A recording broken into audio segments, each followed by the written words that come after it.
जितिसकेको game त यार, जित्नु पर्थ्यो यार, लोकेश यार यहाँसम्म पुऱ्याएर फिनिस गर्नु पर्थ्यो यार। अन्तिम ओभर 10 रन चाहिएको 6 बलमा। जित्नु पर्थ्यो यार गेम हाम्रो हातमा थियो यार।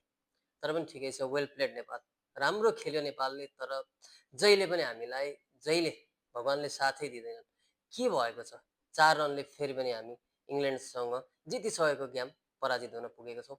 एकदमै धेरै दुःख लागेको छ। यति धेरै दुःख लागेको छ कि प्राउड फिल भइरहेको थियो एक एक हिसाबले मनमा कि नेपालले जित्यो। अब जित्छ नेपालले आज इतिहास रच्छ भन्ने अवस्थासम्म पुगेर फेरि हार्यो, फेरि पनि ब्याड लक भयो भन्नुपर्ने अवस्था पुग्यो। एकदमै धेरै दुःखी छौँ। हामी सारा नेपाली दुःखी छौँ। तर खेल्न नेपालले जस अन्तिमसम्म लड्यो, राम्रो खेल्यो। आशा गरौँ अर्को खेलमा नेपालले अझ धेरै राम्रो गर्नेछ। तपाईँहरू के भन्नुहुन्छ यस विषयमा? अलिकति म जानकारी गराउँछु स्कोर बोर्डको बारेमा। पहिला चाहिँ इङ्ल्यान्डले ब्याटिङ गर्यो र 184 रन बनायो, 7 विकेट गुमायो। नेपालका लागि दिपेन्द्र सिंह ऐरीले 2 विकेट लिए, सन्दीपले 1 विकेट लिए, नन्दनले 2 विकेट लिए, शेर मल्लले 1 विकेट लिए। त्यसपश्चात नेपालले शानदार ब्याटिङ गर्यो।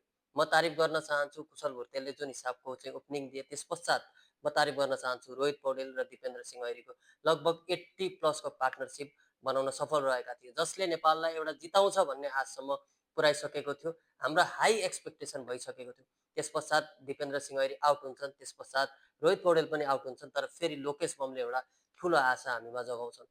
लोकेश बमले कहाँ कहाँ जिताउँछन् भन्ने हामीलाई लागेको हुन्थ्यो, तर साँच्चै नै उनले नजिकसम्म पुऱ्याए, जितको मुखमा पुऱ्याए, तर अन्तिममा बोर्डर क्रस गर्न सकेनन्। ब्याटिङको कुरा गरिदिन्छु म। कुशल भुर्तेलले 29 रन बनाए, आसिफ शेखले 7 रन बनाए, रोहित पौडेलले 39 रन बनाए। म तारिफ गर्न चाहन्छु आज दिपेन्द्र सिंह ऐरीले 44 रन बनाए, उत्कृष्ट ब्याटिङ गरे। यसै गरी आरिफ शेखले 10 रन बनाए, लोकेश बमले 39 रन बनाए।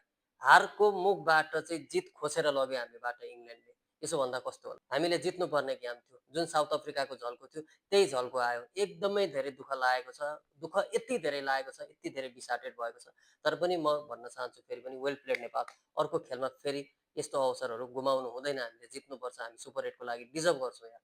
तपाईँहरू के भन्नुहुन्छ यस विषयमा? आफ्नो कमेन्ट राख्नुहोला। नेपालले इङ्ल्यान्डसँग 4 रनले हारेको छ। एकदमै धेरै दुःख लागेको छ।